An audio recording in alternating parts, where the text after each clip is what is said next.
mettez un j'aime, abonnez-vous à la chaîne et je vous souhaite un agréable visionnage. Laissez-vous emporter par le récit fascinant d'un pays dont le destin extraordinaire continue de résonner à travers les siècles. Imaginez un État qui, à son apogée, s'étendait des rives de la mer Baltique jusqu'aux portes de la mer Noire. Un royaume où, alors que l'Europe brûlait dans les flammes des guerres de religion, différentes confessions coexistaient dans une relative harmonie. Une nation où, pendant que les monarchies absolues renforçaient leur emprise ailleurs, les nobles élisaient librement leur roi. Et pourtant, cette même puissance a complètement disparu des cartes de l'Europe à la fin du XVIIIe siècle, effacée par ses voisins ambitieux. Comment un tel paradoxe est-il possible ? Pourquoi une république si vaste et si innovante a-t-elle sombré dans l'oubli ? Qui a vraiment orchestré sa chute ? Comment des réformes prometteuses se sont-elles transformées en dernier soupir d'un géant mourant ? Et surtout, quelles leçons pouvons-nous tirer aujourd'hui de cette tragédie géopolitique sans précédent ? Ce soir, nous plongeons dans l'histoire fascinante de la Rzeczpospolita, cette république des deux nations formée par l'union de la Pologne et de la Lituanie.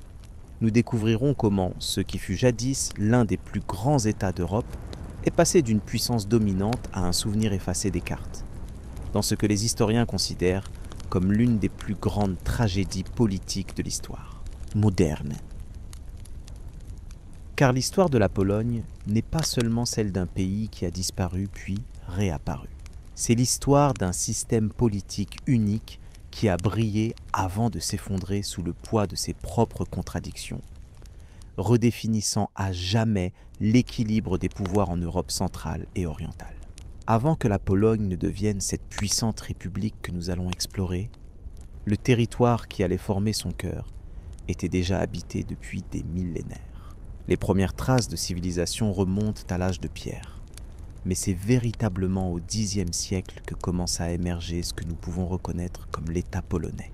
Imaginez les vastes plaines d'Europe centrale, traversées par de grands fleuves comme la Vistule et l'Oder. Des forêts denses couvraient une grande partie du territoire, entrecoupées de marécages et de lacs formés par la dernière période glaciaire. Dans ces paysages vivaient les tribus slaves occidentales, agriculteurs et commerçants, organisés en communautés dirigées par des chefs locaux. L'air était empli de l'odeur de la terre fraîchement labourée, du bois brûlé dans les foyers des habitations, majoritairement construites en bois, et des céréales qui poussaient dans les champs fertiles. C'est dans cette région que la dynastie des Piast, dont le fondateur légendaire était un simple forgeron, a commencé à unifier ses tribus au IXe siècle. Le bruit du métal forgé, symbole du pouvoir naissant de cette lignée, résonnait dans les premières forteresses qui deviendront plus tard les centres administratifs du royaume. Le baptême du prince Mieszko Ier en 966 marque un tournant décisif.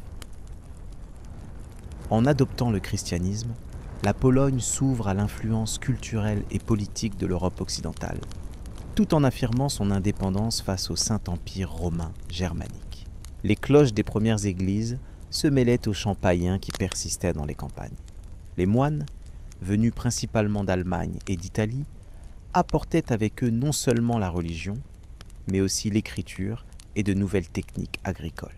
Son fils, Bolesław Ier le Vaillant, devient le premier roi couronné de Pologne en l'an 1025, établissant fermement la position du pays sur l'échiquier politique européen. Les récits des chroniqueurs de l'époque décrivent un souverain imposant, portant une couronne ornée de pierres précieuses, siégeant dans sa capitale de Gniezno, où les premiers bâtiments en pierre commençaient à remplacer les constructions en bois. Symbole d'une autorité qui s'affirmait et se pérennisait. Le jeune royaume devait cependant faire face à des défis constants. À l'ouest, la pression des princes allemands était permanente. Le crissement des armures et le martèlement des sabots des chevaux annonçaient régulièrement de nouvelles tentatives d'incursion. À l'est, les steppes ouvraient la voie aux raids des peuples nomades. Le fracas des flèches sur les boucliers et les cris des guerriers résonnaient aux frontières, rappelant la précarité de cette nouvelle construction politique. La période qui suit est marquée par la fragmentation territoriale. Le royaume est divisé en de nombreux duchés, gouvernés par différentes branches de la dynastie Piast, conformément aux traditions de l'époque qui voulaient que l'héritage soit partagé entre tous les fils du souverain. Les châteaux se multipliaient, chaque prince voulant affirmer son autorité sur son territoire.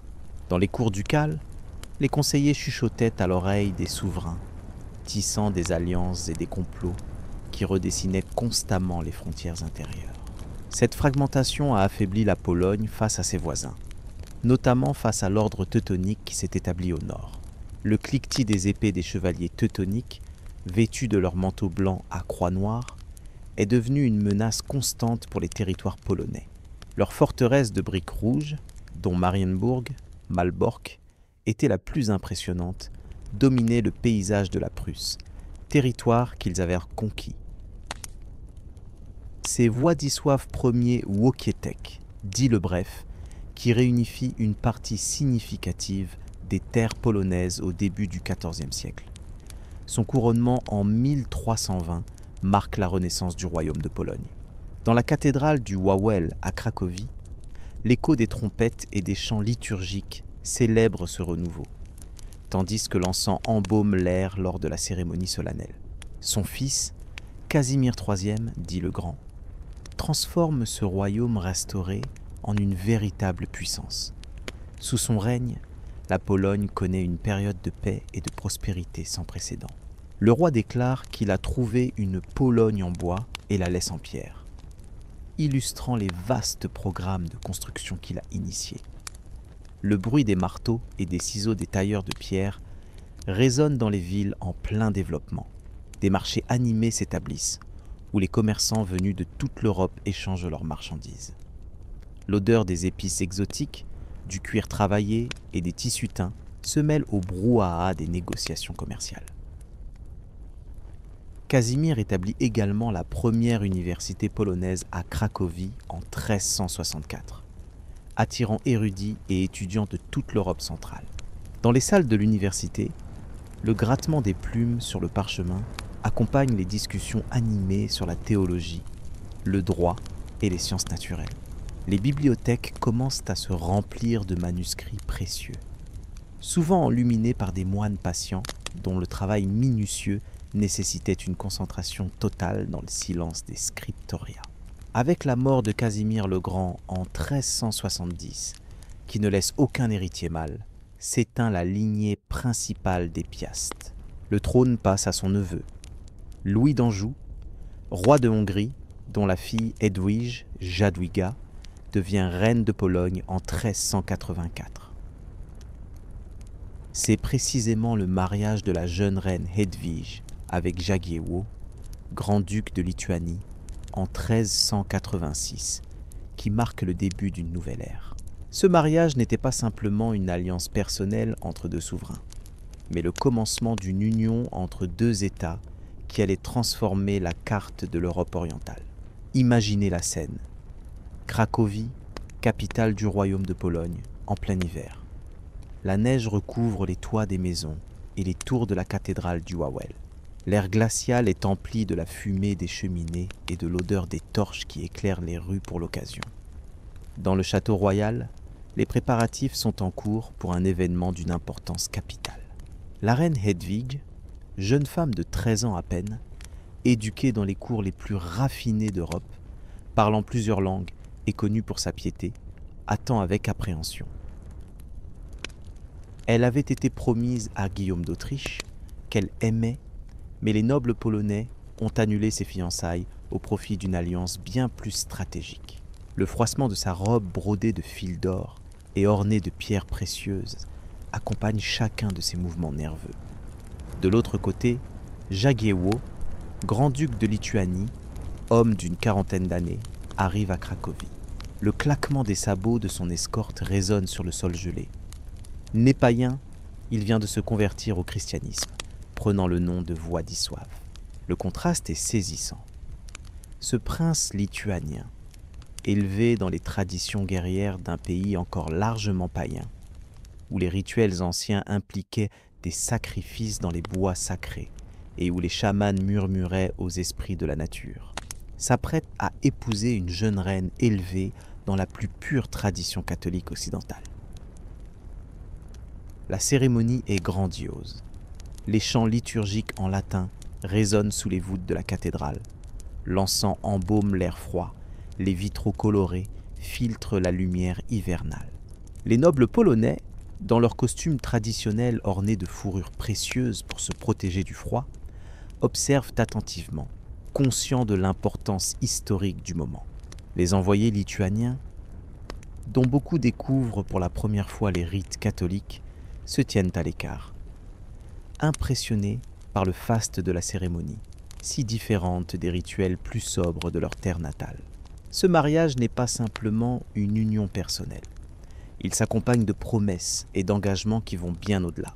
Jagiełło s'engage à convertir son peuple au christianisme, à libérer les prisonniers polonais et surtout à unir ses territoires lituaniens à la couronne polonaise.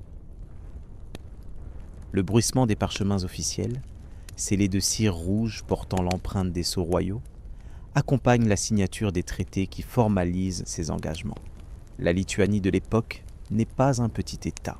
C'est un grand-duché immense qui s'étend des rives de la mer Baltique jusqu'aux terres proches de la mer Noire, englobant des territoires de la Biélorussie, de l'Ukraine et de la Russie actuelle. Le craquement des cartes dépliées dans les salles du Conseil illustre l'ampleur de ce nouvel État combiné, qui devient instantanément l'une des plus grandes entités territoriales d'Europe. Cette union apporte des avantages mutuels évidents. Pour la Pologne, c'est un allié puissant contre la menace constante de l'ordre teutonique au nord. Pour la Lituanie, c'est une protection contre les ambitions expansionnistes de la Moscovie émergente à l'est et une légitimation sur la scène européenne par l'adoption du christianisme. Le tintement des verres lors des banquets célèbre cette alliance stratégique, tandis que les discussions animées en plusieurs langues, polonais, lituanien, ruthène, latin, témoignent de la diversité linguistique et culturelle de ce nouvel ensemble.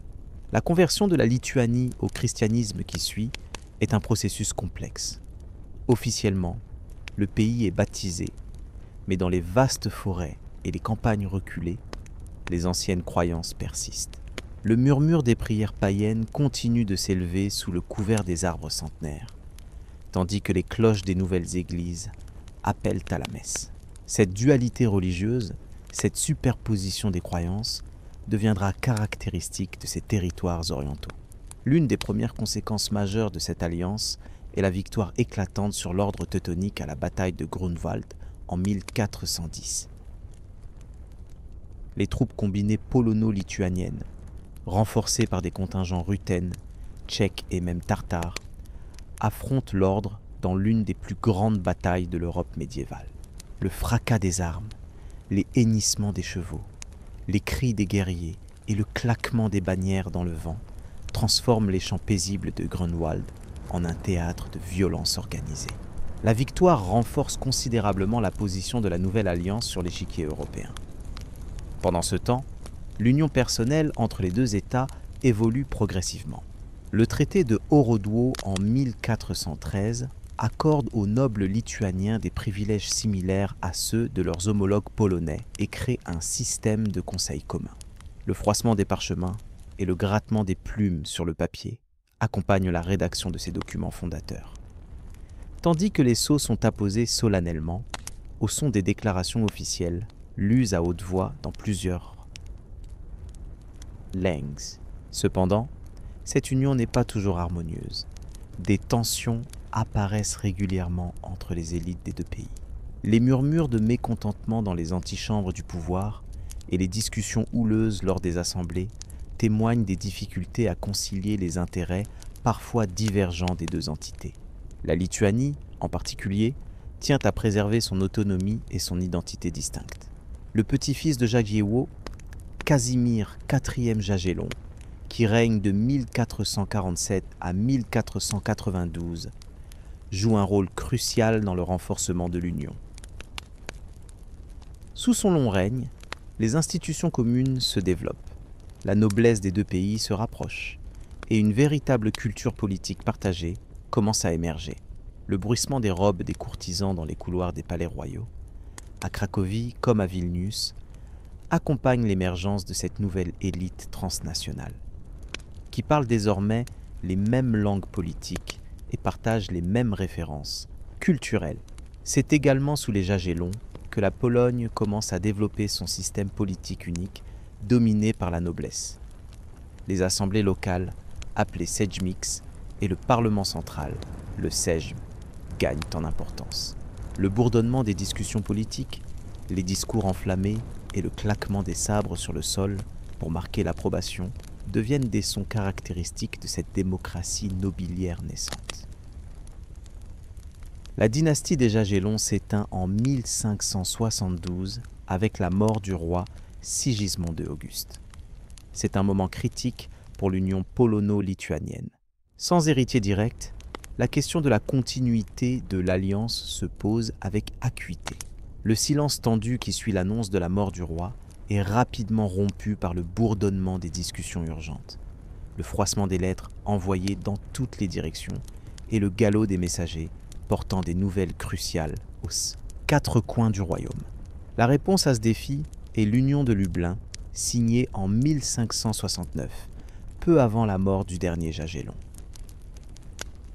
Ce traité transforme l'union personnelle en une véritable union politique, créant un État fédéral connu sous le nom de République des deux nations, Rzeczpospolita Obojga Narodów. Le grattement des plumes sur le parchemin lors de la signature de ce document fondateur marque la naissance officielle de cet État unique, dont la structure politique n'a pas d'équivalent dans l'Europe de l'époque. Les termes de l'Union de Lublin établissent un souverain commun, élu conjointement par les nobles polonais et lituaniens, un parlement commun, Sejm, une politique étrangère commune et une monnaie commune. Cependant, chaque entité conserve son propre système juridique, son administration, son armée et son trésor. Le tintement des pièces de monnaie nouvellement frappées, portant les symboles des deux États, symbolise cette union économique, tandis que le froissement des nouveaux codes juridiques rappelle les distinctions qui persistent. Cette structure complexe, à la fois unie et divisée, centralisée et décentralisée, devient la caractéristique définitoire de la République. Le murmure des conversations en multiples langues dans les couloirs du pouvoir. Polonais, lituanien, ruthène, allemand, latin, témoignent de la diversité de cet État composite, véritable mosaïque de peuples, de cultures et de traditions. Avec l'extinction de la dynastie jagellonne, la République entre dans l'ère des rois élus. Désormais, chaque fois qu'un souverain meurt sans héritier, l'ensemble de la noblesse se réunit pour élire son successeur.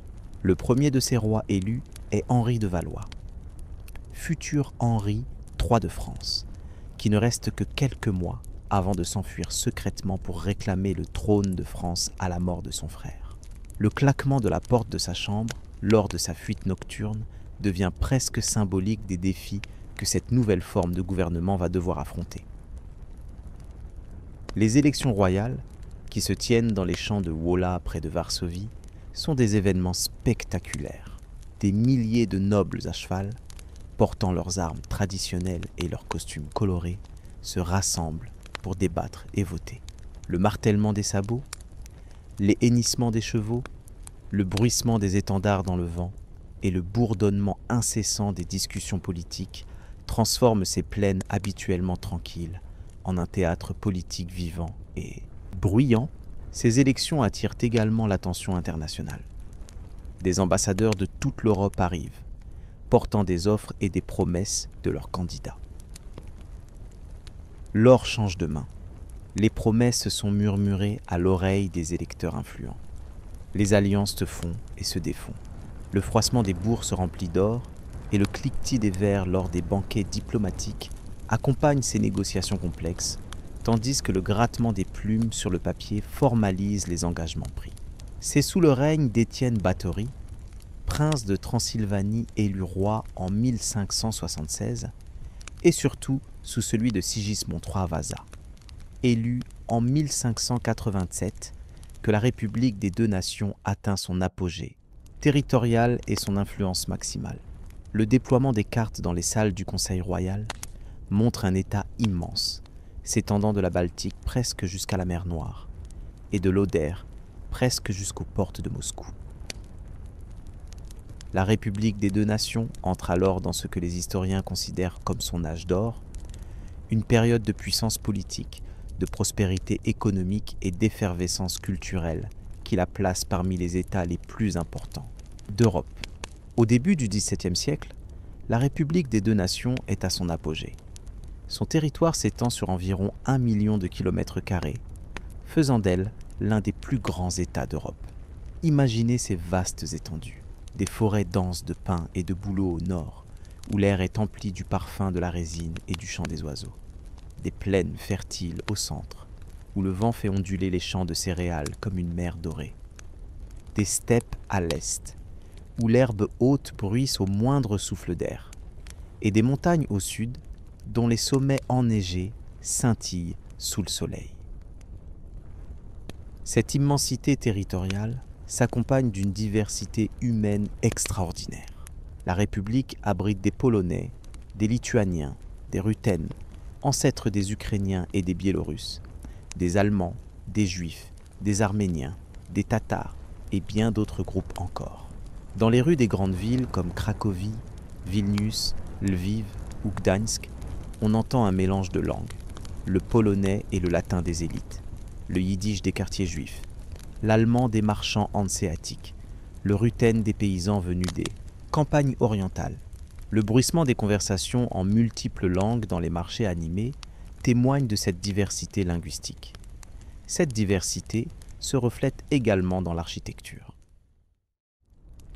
Les églises catholiques au clocher élancé côtoient les synagogues ornées d'étoiles de David, les églises orthodoxes au dôme bulbeux et, dans l'Est, les mosquées des communautés tatares. Le son des cloches catholiques, des chauffards juifs et des appels des mouézines se mêlent dans certaines villes, créant une symphonie religieuse unique en Europe à cette époque. Sur le plan politique, la République constitue un phénomène exceptionnel. Alors que la plupart des pays européens évoluent vers l'absolutisme monarchique, la Pologne-Lituanie développe un système radicalement différent. Le pouvoir du roi y est strictement limité par la noblesse, qui jouit de privilèges considérables. Le système est souvent décrit comme une démocratie nobiliaire ou une monarchie mixte où le roi doit gouverner en collaboration avec le Sejm, le parlement bicaméral.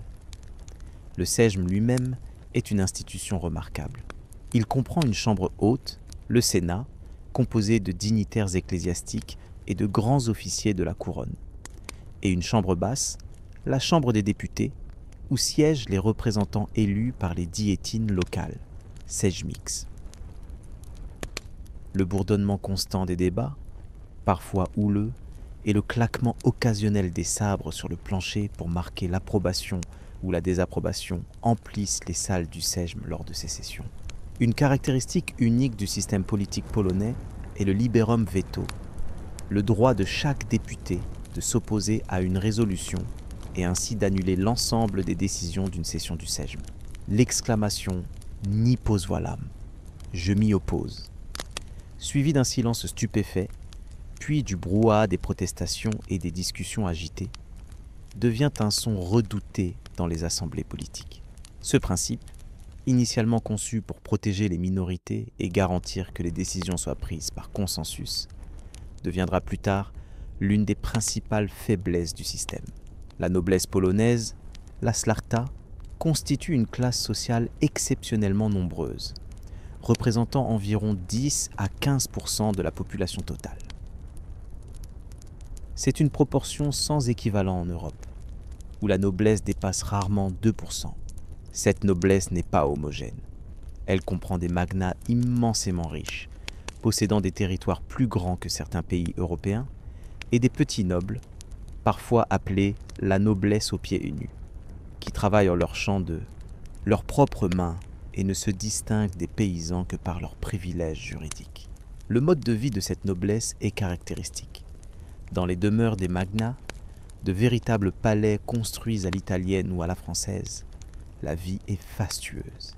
Le tintement des verres en cristal, la musique des orchestres privés, le froissement des robes de soie importées de France ou d'Italie, et l'odeur des plats raffinés préparés par des chefs étrangers créent une ambiance de luxe cosmopolite.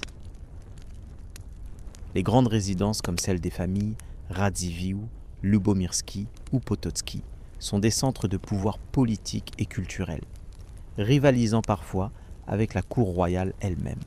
La noblesse moyenne vit dans des manoirs en bois, plus modestes mais confortables, entourés de jardins et de vergers. Le craquement du bois des planchers cirés, le cliquetis des ustensiles d'argent sur les tables lors des repas, et l'odeur du pain fraîchement cuit dans les fours de briques créent une atmosphère chaleureuse et accueillante, caractéristique de l'hospitalité polonaise légendaire. La petite noblesse habite des maisons qui ressemblent à celles des paysans aisés, mais conserve jalousement les symboles de son statut. Les armoiries familiales peintes ou sculptées au-dessus de la porte, l'épée accrochée au mur, et surtout le droit de participer aux assemblées politiques. Le cliquetis de ces épées, rarement utilisé mais soigneusement entretenu, rappelle constamment le statut privilégié de leurs propriétaires. L'économie de la République repose principalement sur l'agriculture, en particulier sur l'exportation de céréales vers l'Europe occidentale. Les vastes domaines des nobles produisent d'énormes quantités de blé, de seigle et d'orge, transportés par la Vistule jusqu'au port de Gdańsk, puis exportés vers les Pays-Bas, l'Angleterre et la France.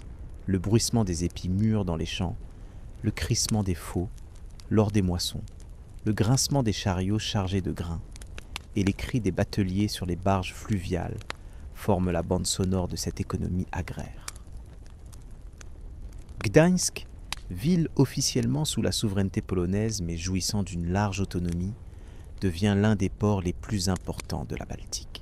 Le craquement des mâts des navires marchands, les cris des marins en plusieurs langues, le clapotis de l'eau contre les coques des bateaux, et l'odeur du sel, du poisson et des marchandises exotiques créent une atmosphère portuaire animée et cosmopolite. Le commerce est également florissant à l'intérieur du pays, notamment grâce à la communauté juive, qui joue un rôle d'intermédiaire essentiel. Dans les shtetls, ces petites villes à majorité juive, le yiddish résonne dans les rues étroites, le tintement des pièces accompagne les transactions commerciales, et l'odeur des plats kasher s'échappe des fenêtres des maisons modestes mais bien. 10 News. Les villes, bien que moins développées que dans l'Europe occidentale, constituent des centres commerciaux et artisanaux importants. Cracovie, ancienne capitale et siège de la plus ancienne université du pays, Varsovie, nouvelle capitale depuis la fin du XVIe siècle, Lviv, centre commercial orienté vers la mer Noire, et Vilnius, capitale du Grand-Duché de Lituanie, sont des centres urbains dynamiques. Le bruit des artisans dans leurs ateliers, le battement des marteaux des forgerons, le bourdonnement des métiers à tisser, le crissement des scies des menuisiers se mêlent aux cris des vendeurs sur les places de marché et aux conversations animées des étudiants et des intellectuels. Sur le plan militaire, la République s'appuie principalement sur la cavalerie noble, les fameux hussards ailés, dont les charges sont redoutées sur tous les champs de bataille d'Europe orientale. Ces cavaliers d'élite, reconnaissables à leurs ailes, faites de plumes d'aigle fixées à leurs armures, créent un sifflement caractéristique lorsqu'ils chargent, effet psychologique qui ajoute à la terreur qu'ils inspirent. Le martèlement des sabots de leurs montures, le cliquetis de leurs armures et leurs cris de guerre, « Jesus Maria !» résonnent comme un présage de mort pour leurs adversaires. Cependant, la République néglige progressivement son infanterie et son artillerie, ainsi que les fortifications modernes, ce qui deviendra problématique face aux armées de plus en plus professionnelles de ses voisins. Le silence des chantiers où devraient s'élever de nouvelles fortifications et l'absence du grondement des canons lors des exercices militaires sont des signes avant-coureurs des difficultés à venir. Sur le plan diplomatique, la République joue un rôle majeur en Europe centrale et orientale. Ses rois, souvent issus de dynasties étrangères après l'élection de Henri de Valois, maintiennent des liens avec plusieurs cours européennes. Le froissement des lettres diplomatiques, scellées de cire aux armoiries royales, et le bruissement des robes des ambassadeurs étrangers dans les antichambres du palais royal témoignent de cette activité diplomatique intense. Les ambitions dynastiques, en particulier celles de la famille Vasa, qui règne à la fois sur la Suède et sur la République à certaines périodes, entraînent le pays dans des conflits complexes. Le cliquetis des armes et les ordres criés en plusieurs langues sur les champs de bataille de Livonie et de Prusse rappellent constamment que la paix est un état précaire dans cette région contestée. À l'est, la République fait face à la montée en puissance de la Moscovie, future Russie impériale. Les rapports des espions, murmurés à l'oreille des conseillers royaux, évoquent avec inquiétude la centralisation croissante de l'État russe sous les premiers Romanov.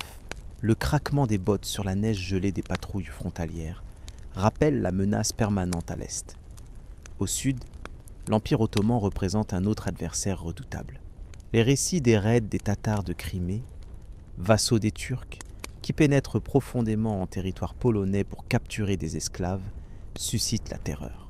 Les cris des villageois surpris, le crépitement des flammes dévorant les maisons en bois, et le galop rapide des chevaux tatars emportant leur butin humain hantent les régions frontalières.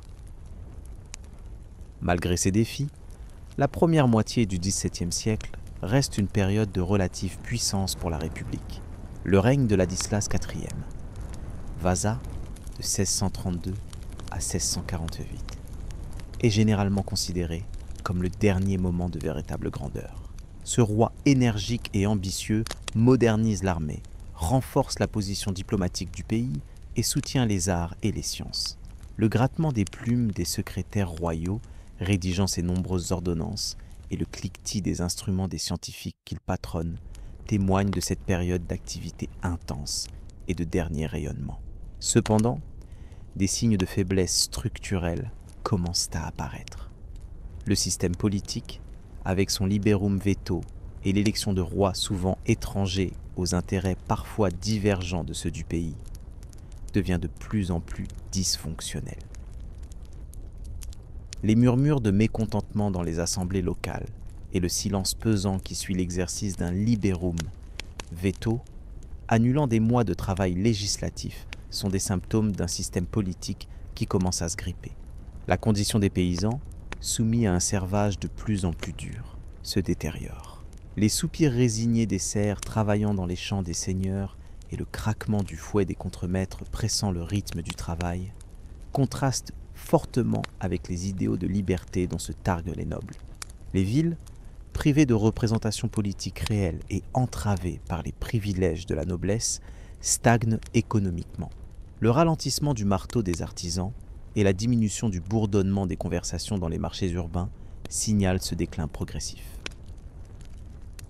Ces faiblesses structurelles, encore latentes sous Ladislas IV, éclateront au grand jour sous le règne de son frère et successeur, Jean II Casimir, lorsque la République devra faire face à une série de catastrophes qui marqueront le début de son déclin. Parallèlement à sa puissance politique et à sa prospérité économique, la République des deux nations connaît une remarquable floraison culturelle. Cette période, souvent appelée l'âge d'or de la culture polonaise, voit l'émergence d'une identité culturelle unique influencée à la fois par les traditions occidentales et orientales. La Renaissance arrive en Pologne dès la fin du XVe siècle, principalement via l'Italie, avec laquelle le royaume entretient des liens étroits. Le roi Sigismond Ier, le Vieux, et son fils Sigismond II Auguste sont de grands mécènes des arts et des lettres. Le crissement des ciseaux des tailleurs de pierre italiens et le grattement des pinceaux des peintres sur les toiles ou les murs fraîchement préparés résonnent dans les chantiers royaux. Le château du Wawel à Cracovie est transformé en une somptueuse résidence Renaissance, avec une cour intérieure à arcades inspirée des palais italiens. Le cliquetis des outils des artisans, le frottement des pierres polies et les discussions animées des architectes et des artistes, en italien et en polonais, accompagnent cette métamorphose architecturale. La reine Bona Sforza, épouse italienne de Sigismond Ier, joue un rôle particulier dans cette renaissance culturelle. Elle introduit non seulement les arts et la cuisine italiens, mais aussi de nouvelles plantes et techniques agricoles. Le bruissement des feuilles, des légumes jusqu'alors inconnus en Pologne, tomates, choux-fleurs, épinards dans les jardins royaux, et les exclamations admiratives des courtisans goûtant pour la première fois ces saveurs exotiques témoignent de cette influence culinaire durable. L'université Jagiellonne de Cracovie, fondée en 1364, connaît son apogée durant cette période. Des savants comme Nicolas Copernic y étudient avant de révolutionner notre compréhension de l'univers. Le grattement des plumes sur le papier dans les salles d'études, le bruissement des pages des livres rares dans la bibliothèque universitaire et les discussions animées entre professeurs et étudiants en latin, la langue académique de l'époque, créent une atmosphère intellectuelle vibrante. C'est aussi l'âge d'or de la littérature polonaise. Des poètes comme Jan Kochanowski, souvent considéré comme le plus grand poète slave avant le XIXe siècle, créent des œuvres qui marient l'influence classique avec la sensibilité locale. La récitation de ces traînes, élégie poignante écrite après la mort de sa petite-fille, peut arracher des larmes même aux auditeurs les plus stoïques. Le murmure des lecteurs récitant ces vers dans la solitude de leur chambre, ou le silence respectueux d'un auditoire captivé par une lecture publique, témoigne de l'impact émotionnel de cette poésie. La musique fleurit également, avec une synthèse unique d'influences occidentales et orientales. Dans les cours des magnates et à la cour royale, on peut entendre aussi bien des compositions de style italien que des airs inspirés des traditions locales ou orientales. Les mélodies mélancoliques jouées sur le luth, le son vif des violons lors des danses nobles comme la polonaise, et les rythmes plus rustiques des instruments populaires comme la cornemuse lors des fêtes villageoises créent une riche tapisserie. Sonore. Le baroque, qui succède à la Renaissance, trouve en Pologne-Lituanie un terrain particulièrement fertile. Les églises baroques, avec leurs façades ornées et leurs intérieurs somptueux, se multiplient. Le son des ciseaux sculptant les ornements complexes, le frottement des brosses appliquant la feuille d'or sur les autels, et les échos des chœurs répétant de nouvelles compositions sacrées résonnent dans ces chantiers religieux. Le sarmatisme, idéologie et style de vie adopté par la noblesse, constitue un phénomène culturel unique. Selon cette vision, les nobles polonais descendraient des anciens Sarmates, peuple guerrier mentionné par les auteurs romains. Cette idéologie justifie leur position sociale privilégiée et influence profondément leur mode de vie. Le froissement des contuses, ces manteaux traditionnels à manches fendues, le cliquetis des sabres courbes, carabella, portés même en temps de paix, et le bourdonnement des discussions sur les ancêtres mythiques lors des banquets nobiliaires sont caractéristiques de cette culture sarmate. Ce sarmatisme se manifeste également dans les arts, notamment dans le portrait sarmante, genre pictural montrant les nobles dans leurs costumes traditionnels, inspirés de l'Orient, avec moustaches imposantes, tête rasée à l'exception d'une mèche, centrale et riche ceinture ornée. Le frôlement des doigts du peintre sur la toile, ajustant un détail d'une ceinture persane ou d'un sabre turc, et les commentaires appréciateurs du modèle admirant sa propre image héroïsée accompagnent la création de ces portraits caractéristiques. L'un des aspects les plus remarquables de la République des deux nations est sa diversité religieuse et la relative tolérance qui y règne, du moins pendant son âge d'or. Alors que l'Europe occidentale est déchirée par les guerres de religion, la Pologne-Lituanie devient ce que certains appellent un paradis des hérétiques. La Confédération de Varsovie, adoptée en 1573, garantit officiellement la liberté religieuse à tous les nobles. Le bruissement des parchemins, lors de la signature de cet acte révolutionnaire pour l'époque et les discussions animées qui l'ont précédé, témoignent de l'importance de cette décision, qui constituera un pilier de l'identité politique de la République. Le catholicisme reste la religion dominante, mais d'autres confessions chrétiennes, luthéranisme, calvinisme, antitrinitarisme, orthodoxie, coexistent, ainsi que le judaïsme et même de petites communautés musulmanes les Tatars. Les sons des différentes liturgies, le latin solennel des messes catholiques, les cantiques en langue vernaculaire des églises protestantes, les chants byzantins des églises orthodoxes, les prières en hébreu des synagogues et les appels à la prière. En arabe, des petites mosquées tatares se font entendre dans différentes parties du pays. La situation des Juifs en Pologne-Lituanie est particulièrement notable. Persécutés dans la plupart des pays d'Europe occidentale, ils trouvent refuge dans la République, qui leur accorde une autonomie substantielle à travers le Conseil des Quatre Terres, sorte de parlement juif unique en Europe. Le bruissement des pages du Talmud dans les maisons d'études, yeshivot, les discussions animées des rabbins interprétant les textes sacrés, et le bourdonnement des conversations en yiddish dans les marchés des shtetls témoignent de cette culture, juive et florissante.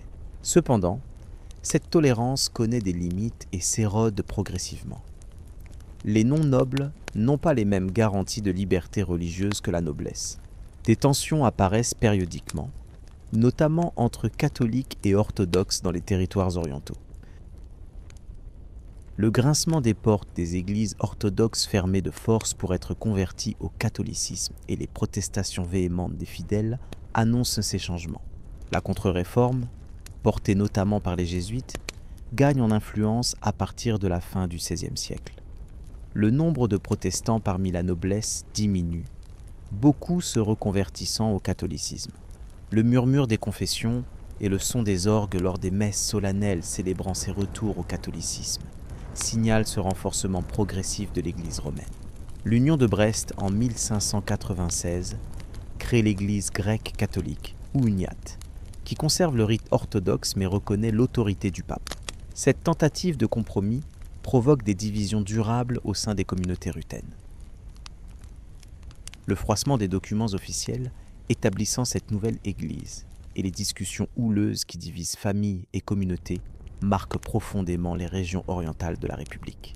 Malgré ces tensions croissantes, la République reste, comparativement au reste de l'Europe, un espace de relative diversité religieuse.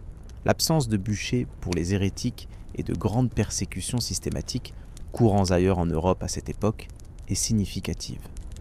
Le silence de l'Inquisition, si bruyante dans d'autres pays catholiques, est éloquent.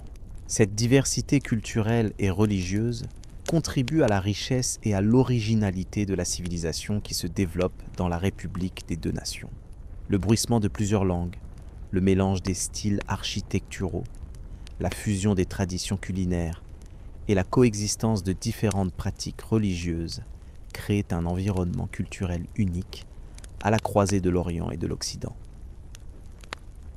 C'est cet héritage culturel qui survivra le plus durablement à la disparition politique de la République. Le froissement des pages des livres préservant cette mémoire culturelle, le murmure des poèmes récités de génération en génération, et les mélodies traditionnelles jouées lors des fêtes familiales perpétueront cette identité même après l'effacement du pays des cartes politiques. Le milieu du XVIIe siècle marque un tournant dramatique dans l'histoire de la République des deux nations. Une série de catastrophes militaires, politiques et sociales, connues sous le nom de déluge, ébranle profondément le pays et marque le début d'un long déclin. Tout commence en 1648 avec le soulèvement de Khmelnytsky en Ukraine. Bohdan Khmelnytsky, un noble cosaque, lance une révolte massive contre la domination polonaise, motivée par des griefs religieux, sociaux et économiques. Les Cosaques, guerriers semi-nomades établis dans les steppes ukrainiennes, se sont longtemps sentis maltraités par les nobles polonais qui s'appropriaient progressivement leurs terres et tentaient de restreindre leur liberté traditionnelle. Le mécontentement des orthodoxes face à la pression croissante de l'Église catholique et les abus des intendants juifs, agissant pour le compte des propriétaires terriens absents, alimentent également cette révolte. Le rugissement de la steppe s'embrase alors que des milliers de Cosaques et de paysans rutènes prennent les armes. Le martèlement des sabots de leurs petits chevaux rapides, le sifflement de leurs flèches et le crépitement des mousquets transforment les paisibles plaines ukrainiennes en un champ de bataille sanglant. Les cris des villageois surpris par les raids, le craquement des poutres des manoirs en feu, et les lamentations des survivants créent une bande sonore terrifiante qui se propage comme une onde de choc. La violence est extrême, particulièrement contre les nobles polonais, les prêtres catholiques et les juifs, considérés comme des oppresseurs. Des dizaines de milliers de personnes sont massacrées. Le silence lourd qui suit ces massacres, rompu seulement par le crépitement des dernières flammes et les pleurs étouffés des survivants, témoigne de l'ampleur de la tragédie. L'armée régulière polonaise subit plusieurs défaites écrasantes face aux Cosaques alliés aux Tatars de Crimée. Le fracas des armures des hussards ailés tombant sous les coups ennemis et les derniers souffles des soldats mourants annoncent la fin d'une époque d'invincibilité militaire polonaise. Khmelnytsky, réalisant que sa révolte ne peut se maintenir seule face à la République, se tourne vers Moscou. En 1654, par le traité de Péréyaslav, il place l'Ukraine sous la protection du tsar. Le froissement du document lors de sa signature et le silence tendu des témoins marquent un tournant géopolitique majeur. Pour la première fois, la Moscovie étend significativement son influence vers l'ouest, aux dépens de la République. Presque simultanément, profitant de la faiblesse polonaise, le roi Charles Draha, Gustave de Suède, lance une invasion massive en 1655. Les troupes suédoises, professionnelles et bien équipées, déferlent sur la République du nord au sud. Le grondement régulier de leur artillerie moderne, le craquement des fortifications polonaises obsolètes sous les boulets, et les ordres criés en suédois dans des villes jusque-là paisibles symbolisent cette invasion dévastatrice. Varsovie et Cracovie tombent. La plupart des nobles et des villes se soumettent à l'occupant suédois. Le roi Jean II Casimir est contraint de fuir en Silésie. Le silence des salles du palais royal abandonnées et le murmure des prières des réfugiés dans les églises des pays voisins témoignent de l'ampleur de la défaite. Cependant, face à la brutalité de l'occupation suédoise, une résistance s'organise progressivement. Le monastère de Jasna Gora à Częstochowa, abritant l'icône de la Vierge Noire considérée comme miraculeuse, résiste victorieusement à un siège suédois prolongé. Le son des prières incessantes des moines, le grondement des canons défensifs et les cris de joie lors de la retraite des assiégeants transforment cet événement en un symbole puissant de résistance nationale et religieuse. Cette résistance s'étend, prenant la forme d'une guérilla généralisée. Le froissement des feuillages au passage des partisans, les chuchotements des messages secrets transmis de village en village, et les cris de guerre surprenants des patrouilles suédoises isolées deviennent les sons caractéristiques de cette résistance. Croissante, le roi Jean Casimir revient en Pologne et, dans la cathédrale de Lviv, en 1656, fait un vœu solennel, plaçant le royaume sous la protection de la Vierge Marie et promettant d'améliorer le sort des paysans après la guerre. L'écho de ce serment solennel, répété par la foule des fidèles, et le tintement des cloches célébrant ce moment, résonnent comme un engagement sacré qui sera pourtant largement oublié après la guerre. Progressivement, les Suédois sont repoussés. Mais la guerre s'élargit, impliquant également le Brandebourg-Prusse, la Transylvanie et continuellement la Moscovie. Le cliquetis des armes et les ordres criés en multiples langues, suédois, allemand, hongrois, russe, sur le sol polonais, témoignent de cette internationalisation du conflit. La paix n'est finalement rétablie qu'en 1660. Le traité d'Oliva avec la Suède et le Brandebourg et le traité d'Androusovo avec la Moscovie en 1667 marquent la fin officielle de cette période calamiteuse. Le froissement des traités lors de leur signature et le soupir de soulagement des populations épuisées par près de 20 ans de guerre presque continue signalent la fin du déluge. Mais le pays qui émerge de ces catastrophes est profondément affaibli. Les pertes humaines sont énormes. On estime qu'un tiers de la population a péri. Le silence des villages abandonnés et le grincement des charrues sur une terre qui a parfois retrouvé sa sauvagerie après des années sans culture témoignent de ce dépeuplement. Les destructions matérielles sont immenses. La plupart des villes ont été pillées. De nombreux châteaux et manoirs ont été brûlés. Les trésors artistiques et culturels ont été largement dispersés, le craquement des poutres calcinées, le frottement des pierres déplacées pour tenter de reconstruire, et le silence des ateliers d'artisans désertés illustrent ces destructions durables. Sur le plan territorial, la République perd définitivement sa suzeraineté sur la Prusse ducale, qui évolue vers une indépendance de fait sous les Hohenzollern, et surtout cède à la Moscovie-Smolensk et la rive gauche du Dniepr, y compris Kiev. Le froissement des cartes redessinées et le murmure inquiet des conseillers royaux commentant ces pertes significatives annoncent un rééquilibrage géopolitique défavorable.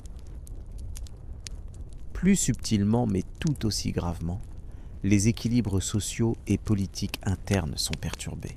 Le pouvoir des magnates, ces grands nobles qui ont souvent maintenu des armées privées pendant la guerre, s'est considérablement renforcé aux dépens de l'autorité centrale. Le claquement des portes des salles du Conseil royal, fermées avec dédain par ces magnates qui se comportent désormais comme des souverains quasi indépendants, illustre cette évolution préoccupante. La position internationale de la République est également compromise. D'acteur majeur de la politique européenne, elle commence à être perçue comme un pays affaibli, terrain potentiel d'expansion pour ses voisins. Le chuchotement des diplomates étrangers, évaluant froidement le déclin polonais, et le froissement des rapports confidentiels envoyés à leur gouvernement préfigurent les dangers futurs. Jean II. Casimir, conscient de ces périls, prononce en 1661 un discours prophétique devant le Sejm, prédisant que si la République ne se réforme pas, elle sera partagée entre la Russie, la Prusse et l'Autriche. Exactement ce qui se produira un siècle plus tard. L'écho de cet avertissement, accueilli par un silence stupéfait, puis par le bourdonnement des commentaires inquiets, résonne comme un présage tragiquement précis. Face à l'opposition croissante des magnats à ces tentatives de réforme, Jean Casimir abdique en 1668. Le son sourd de son sceau personnel, se détachant pour la dernière fois d'un document officiel, et ses pas résonnant dans les couloirs du palais royal, qu'il quitte définitivement, symbolise cette renonciation lourde de conséquences. Son successeur, Michel Korybut-Wiśniowiecki, est un roi faible, élu précisément parce que sa faiblesse convenait aux magnates désireux de préserver leur pouvoir. Le murmure désapprobateur des conseillers royaux, plus perspicace, et le ricanement à peine dissimulé des ambassadeurs étrangers lors de son couronnement présagent un règne peu glorieux. La menace ottomane, qui avait été contenue pendant le déluge, ressurgit avec force. En 1672, la République perd la Podolie, y compris la forteresse stratégique de Kamieniec-Podolski, au profit des Turcs. Le grondement des canons ottomans faisant s'écrouler les murs réputés imprenables de cette forteresse et les cris de triomphe des janissaires pénétrant dans la ville symbolisent ce nouveau recul territorial. C'est sous le règne suivant, celui de Jean III Sobieski, 1674-1696, que la République connaît un dernier moment de gloire militaire. Général brillant avant de devenir roi, Sobieski remporte plusieurs victoires contre les Ottomans.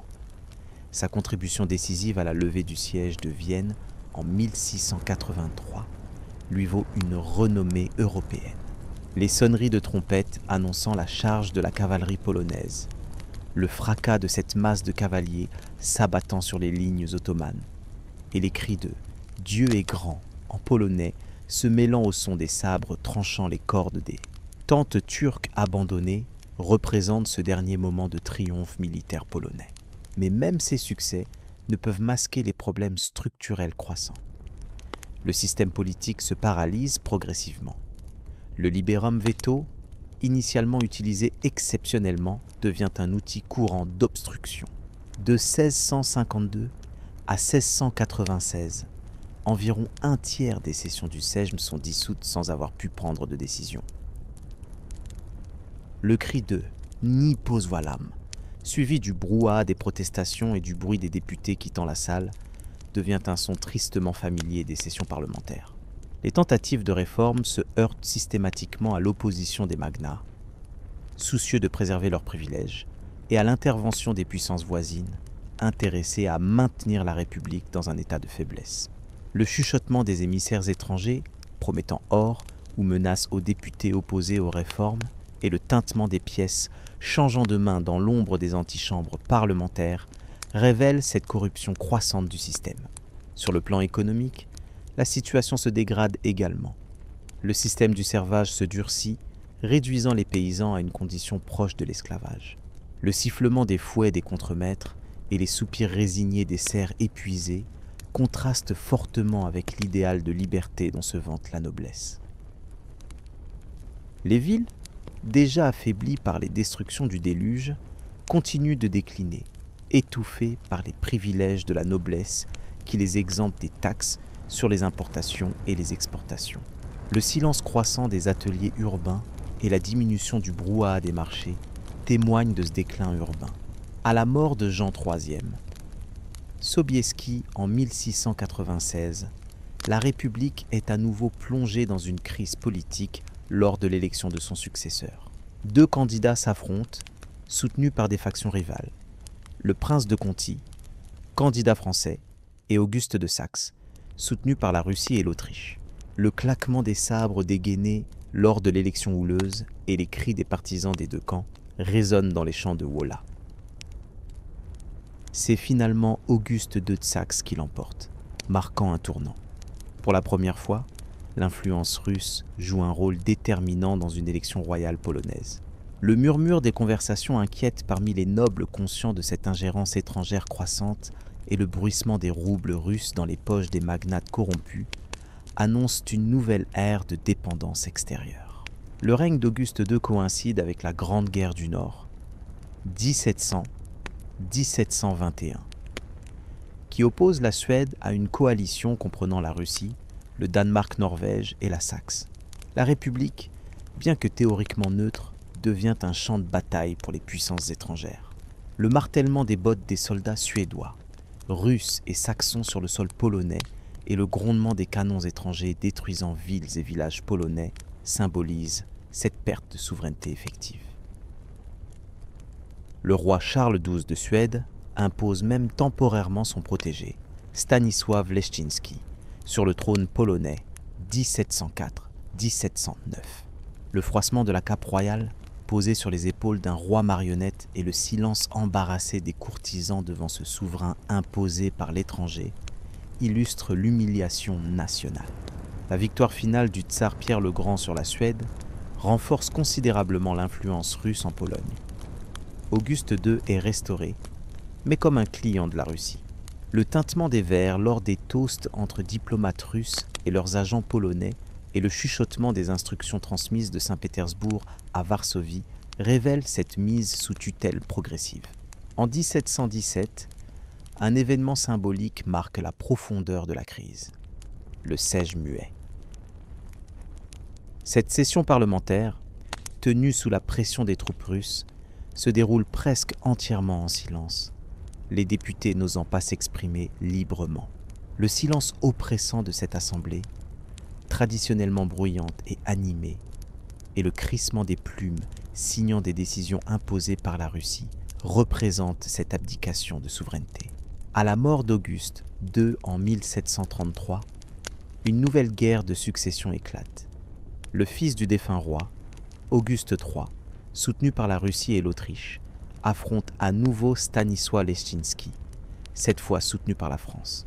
Le fracas de cette nouvelle guerre civile, avec des troupes russes intervenant directement pour imposer leur candidat, résonne comme le glas de l'indépendance polonaise. Auguste III règne de 1733 à 1763, période pendant laquelle la dégradation du système politique atteint son comble. Durant ces 30 ans de règne, un seul Sejm parvient à adopter des résolutions. Le roi passe l'essentiel de son temps à Dresde, capitale de sa Saxe natale, ne visitant que rarement la Pologne. L'écho de ses pas, rare dans les salles du palais royal de Varsovie, et le silence des salles du conseil désertées illustrent cette quasi-absence de gouvernement central effectif. Le pouvoir réel est désormais entre les mains de quelques grandes familles de magnates. Les Czartoryski, Potocki, Radziwiłł, Lubomirski. qui agissent comme des souverains quasi indépendants sur leur vaste domaine.